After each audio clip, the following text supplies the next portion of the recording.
Не сакаме со нас да се манипулира и да не искористуваат за политички цели, реагираат учениците од средното училиште Јосип Броз Тито, откако вчера дел од медиумите излегоа со наслов дека го поддржуваат протестот на иницијативата за заедничка Македонија. Инсистираа на анонимност, но тие се изреволтирани поради третманот од училиштето. Во кој се кажува дека учениците после вториот час во 15 часот треба да искочат од предучилиштето и дека нема да се врши настава на тој ден. Што ви кажа? Дека во 5 часот време за револуција и дека треба да искочиме за поддршка на протестот за против двојазичност во Македонија.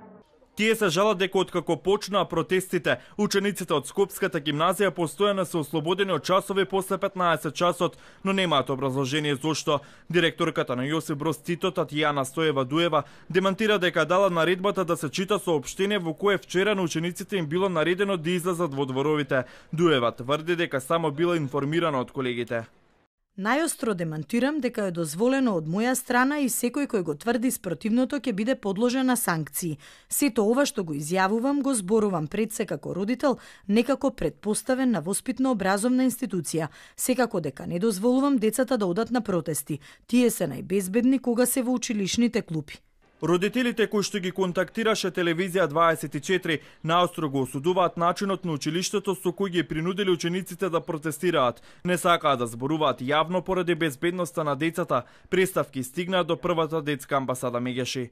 Биле пуштени од настава и на известен начин биле упатувани да се придружат кон протестите. Заради злоупотреба и манипулација на детето, заради отпуштањето од часови без соодветна причина. Народниот правобранител, откако добил представки од родители, апелираше децата да не се злоупотребуваат во политички цели и во протестите кои сега се случуваат. А од средношколскиот пленум порача дека додека се на училиште не се ничија собственост.